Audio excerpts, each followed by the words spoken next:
Hey everybody, thank you for coming back and seeing us today. We had a battery malfunction, it died in other words, on Saturday, so we didn't get to cover Jim Phillips, but he was kind enough to go ahead and let us record his section of what we had hoped to do on Saturday, so we're going to present it to you today. Just as a little bit of background, Jim Phillips was the naturalist at Pipestem State Park for about 30 years. He also taught at Concord College. He also did some teaching with some elementary schools. Just a terrific, wonderful person and a naturalist by heart, by training, by thought, by everything. We are very, very fortunate that he has agreed to head up our research department, and he is in charge of coordinating our eagle watches and our peregrine falcon surveys that we do. And keeping us all on track about where things are as far as birds are concerned. And he also helps out at Hanging Rock. Hanging Rock Raptor Observatory over there in Monroe County. Tremendously wonderful people, good friends of ours, a couple of them on the board. And we're just delighted to have him here, and we're thrilled that he's willing to share his time with you. So here's Jim Phillips. Okay, we ready? We're ready. Take her away, Jim. Okay. Basically, your field identification best book is the Peterson Field Guide by Roger Tory Peterson. And what he's developed is a way of doing the birds and having arrows coming in pointing to key marks that help you identify. Oh yeah, mine. I've used mine for 30 years. So here's what it actually looks like in reality if you don't use it much. Not saying that about Wendy. It stays on the shelf. But yeah, we use it in the house. Yeah, duct tape you can bind together too. But the nice thing about this book, it was called a field guide because you could take it in the field with you. You can stick it in your pocket or your pack or in your. I was carrying it down the back of my pants because it was easy to reach to get when I was ready, and so that's why I wore that one out. There are newer books that are good. The Sibley Guide is a real good book, and he uses drawings that he's done. He's an excellent artist, and it gives you a few more plumages than what the Peterson Field Guides will do. And then another one is the Crossley Guide, which is actually photographs, which is pretty amazing. I guess he photographed the birds and then photographed the habitat and put them together. Nice. And he shows you a lot more plumages too. But notice the thing about these two books. They will not fit in your pocket. No. And they're heavy to carry around. So we usually leave these in the car and come back if we need them. But what's handy, well, except when you're trying to do this, are other gadgets. This is an iPod, which is ancient now, I'm sure. But this iPod has all of that Sibley Guide and another bird book called Ebird Pro that's available as an app. And I think you have to pay for those, but there's some of the others that you can get for free.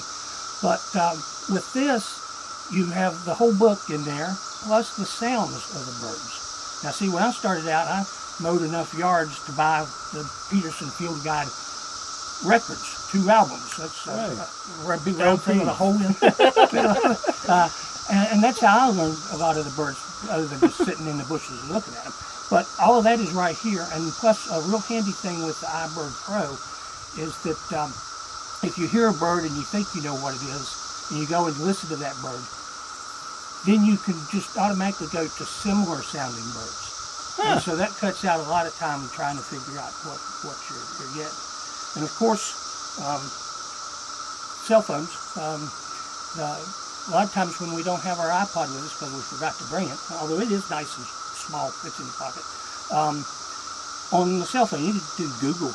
You know, if you think you've got a winter wren, Google winter wren, and you can look at pictures of it. You can, if you have internet connection, you can get the sounds, the songs, the calls of the bird, and it's all right in here. And then there's another thing that I'm not that familiar with, but Wendy, is the Merlin. If Wendy wouldn't mind to talk about the Merlin a little bit, that seems like that might be a good way to, let me get my phone because I have it on my phone. Okay. Yeah, my phone will work. So while she's doing that, if you want to put it over here, I'll show you something. While I bird walks at the park, I noticed a lot of people never really knew how to use their binoculars. And it was obvious. In fact, as soon as they had to find the case that the binoculars were in and put the strap on it, I knew they weren't using them very often. Right. And so you hand them binoculars and tell them where a bird is, and they'd be going all over like this. The best way that I have found to do it is to find the bird that you're looking at. I tell them to look for the movement, find the bird, put your eyes on it, and don't move your head. Bring the binoculars up to your eyes, and you should be pretty close, if not right on it. And one lady, I could tell she was not seeing a yellow-throated warbler at all. And I said, try this, and that's what I told her to do. And she put her binoculars up. She said, oh my God, that's a beautiful bird. And she would have missed it if she hadn't known a trick like that to learn to use your binoculars. Binoculars, you can spend however much money you want to. People spend money on binoculars at more than the first car I bought. I don't, and the reason is, many a time I've driven through Bluestone State Park with my binoculars on top of the truck. And a couple of times coming up from Bertha, left it on the bumper, and when I heard it hit the road, I went back and got it. And these are just Walmart binoculars, little rubber on them, so they will take a bouncing. If I bought expensive binoculars, I'd tear them up in no time and be in trouble.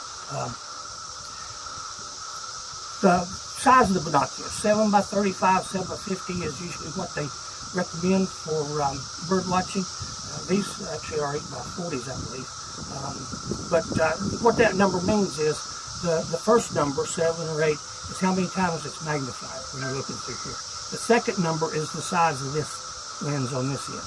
And the bigger it is on this end, the more light comes in, and that'll help you in low light situations. On the other end, the higher numbers, when you get up to 9, 10 power, I have a hard time holding them still, and so then you almost need a tripod or something, and that makes it a lot tougher to be convenient for birding. So that's my recommendation on binoculars. So like I say, you can spend as much as you want on them, and there are some really nice ones. Ron has some, I think, that have stabilizers and different things. Yeah, they're really handy. But then they run on batteries, and then suddenly they're not handy. Yeah. Well, they still work. They just don't have a stabilizer. Yeah. And then we have a scope set up out there. We can talk about that later if you want to. Or basically, I can do it here. Spotting scopes, I can't tell you what the price range is on them. And the reason is, the first one I bought was in the 70s, and I paid $125 for it. It was Bosch & Lone. And I used that thing for 40 years. And finally gave it to somebody else to use because my wife bought me one for my birthday, and so I don't know how much it cost, but it's a Kiowa scope, and it's really good and easy to use. And you have to practice with them and learn how to use them, and also you want a good sturdy tripod. Definitely. Because that's very important. Binoculars you use most of the time. Scopes come in handy when you're on a big river or a big lake. And you're wanting to see ducks or something way off. Most of them are zoom, 20 to, I think one's 20 to 60. Yeah.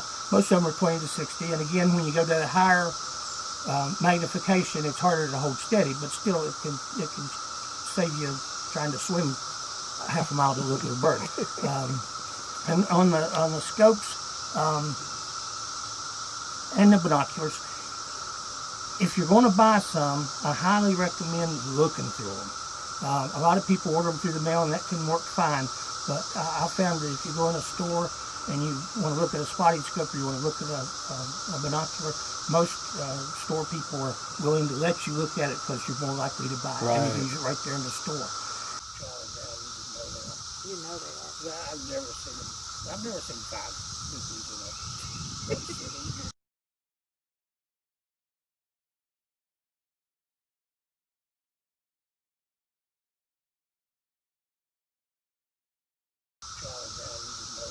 You know they are.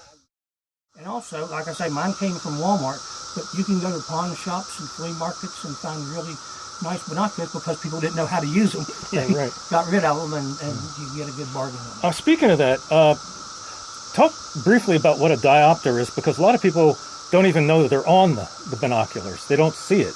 Well, I don't know that I knew that. You tell us about it. The diopter, Let me go get the cars out of the you see, look at you see one's got, is smooth, one of the here. One of these Rings. rings here is smooth, and one has ridges on it. And the reason for that is the one with the ridges on it is adjustable.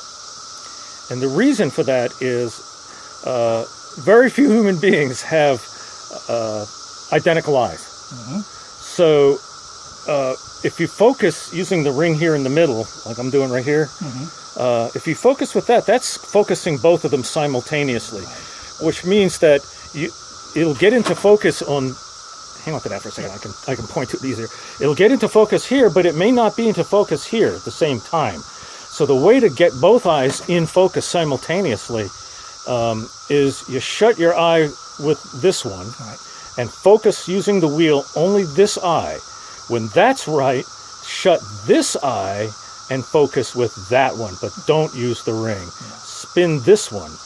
That will make up for the differences in your eye. And from that point on, once that's adjusted correctly, this center ring, this thing down here, will move them both to focus at different distances, but your eyes will stay adjusted correctly here. And the other thing that I found out is that as you use these things and your eyes get tired, that will change. Okay. Yeah. And your eyes, and so it's like if you find things not coming into focus properly, focus your left eye first using the thing here. That's this one. And then shut that eye and focus this one again. And to make up for the fact that your eyes are not staying the same. You know, I knew all that. I just never heard the word and yeah, exactly. You're exactly right. I hope that makes sense. Fancy terms on me. He likes Florida. Cute. Hey, buddy. Okay. He came down and got an ant off the peony while you were talking a minute ago. Oh, good. Yeah. All right. So anyway, I got Merlin up if you want to. We can talk about Merlin. Let me know. I will use you as a ref. Merlin is an app that you can get either for Android or iPhone. It is free. It's from Cornell University, from the birding lab there. Talking there. There, is that better for you? Yep. You can do different things on Merlin. One of the things that it's really famous for is that it helps create the database that helps us understand where birds are. And it's citizen science, basically, by power. So let's say I saw a bird that I don't know. Okay, so I'm going to hit Start Bird ID. I could have, gotten a photo or, explored the whole species list, but we're going to do this. So where did you see the bird? So I'm going to just say we saw it here. So I'm going to enter our zip code, 25951. Okay. And it says True, West Virginia. Well, no, that's really what we're going to say. We all share the same zip code, but we're definitely not in the same area. Okay. So we say yes, that's where we saw it. And now you see it's 2 out of 5 because there's a total of 5 questions that they're going to ask about this bird. So when did we see it? Okay, we saw it today. Could have been any day. You could have seen it last week and type that in instead. But we're going to leave it as today. And what size? And this is what Jim was talking about earlier. And you have the sparrow size, you have robin size, crow size, or goose size. And then you've got parts in between. So I'm going to say it's tiny. Sparrow sized or smaller, and it shows you that. Okay? Then you go to next. Then you can select up to 3 colors that were the main colors of this bird. So I'm going to say it is black, gray, and white. Okay? Because we just saw this bird a couple of minutes ago. All right, and we're going to hit next. And it wants to know what was it doing. So sorry, I keep moving it on you, don't I? I'm going to say it's in trees or bushes. Identify. And then what it does is it creates a series of lists of different kinds of birds. And you can see all the different ones it thinks it might be. And you can listen to sounds if you want to. But I happen to say that this is my bird. This was a Carolina chickadee. So I hit this is my bird. And you'll see here, it says, thank you. Your response has been recorded to improve Merlin's accuracy. What are we looking at? The chickadee. Oh, okay. To say, okay, so you can actually, there's what is called an Ebird app that Jim can talk a little bit more about because he uses it a lot more than I do. But Ebird is another way of collecting data about where birds are all year long. That is really changing the understanding of migrations and where where species that are unusually seen in an area suddenly are not so unusually seen there. All sorts of range maps are getting rewritten, so it's an interesting time. So you can, from here, if you want to know more about the bird, you can hit that to get more. You'll give you ID, sounds, and a map. They'll give you lots of pictures of it too, so you can see them at different places. So there you go. So it's free. It's available at your wherever you get your apps. Google Store, I think, has it, and a couple other places. But I can highly recommend this. So far, this has been very, very accurate and great for everybody from beginning birders on up. Do you want to talk about Ebird? Sure. Because this Merlin will feed the information into Ebird as well. Good. Yeah. Sure. Yeah, Ebird, that's Cornell, isn't it? Yes, Cornell too. Yeah. Ebird is, are you ready? You got it. Yeah. You're good. Yeah. Ebird is coordinated through the Cornell Laboratory of Ornithology, and anybody who has any knowledge of birds, and it can be a basic knowledge, because they will review it and see your reports. You could turn in information. They want to know where you are, and they'll even bring up a map, and you can get the coordinates where you are, where you're birding, how long. Pardon? GPS coordinates, yes. And you tell them what birds you saw, how many of each bird you saw they don't like X's and check marks. How many people were in the group birding, what time you were birding, how long you birded, and then any other comments that you want to make. And then there are regional coordinators for this who will look at your reports. If there's something that they think is unusual, they'll contact you, or they'll flag it and say, we need more details. And if you know how to do it, you can actually send pictures on Ebird. You can do sounds. All of that is available, and anybody in the country that's on Ebird can use it. And so it's a good source of what they're calling citizen science these days, where the regular everyday person bird watching their local park can contribute to the information. Something else I was going to mention was keeping a diary or a journal is a really good idea, and Ebird will do this automatically for you. But keep in mind, if the battery goes dead or you don't have a signal, I always carry a little pocket notebook and keep notes on where I see birds and when and how many, and that is really helpful because a lot of times you want to go back and see those birds, and you say, well, I can't remember what month it was I saw that bird, or what park they were in, and with your notes you can do that. I have a Rubbermaid tub full of them, which would be drastic pain to try to go through and find what you're looking for. But Ebird can organize that, and so they can take care of that for you, and it's a good way to keep your information. And they will provide you with a life list, what birds you've seen during your life, as well as a year list. They do competitions, who has the most birds in the state or a county. So there's all kinds of things you can do with it, and it puts you in contact with other people. And if you're looking for birds and something rare shows up, usually they'll put it on there.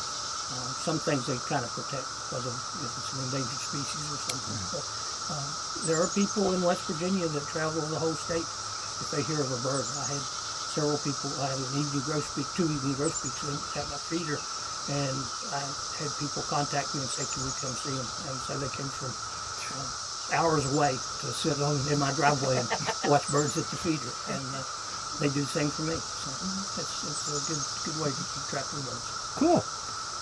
Yeah, Merlin will also keep you a life list too. I forgot to mention that. They will also do that. That little chickadee's trying to lure the babies out. Yeah, I'm calling them out.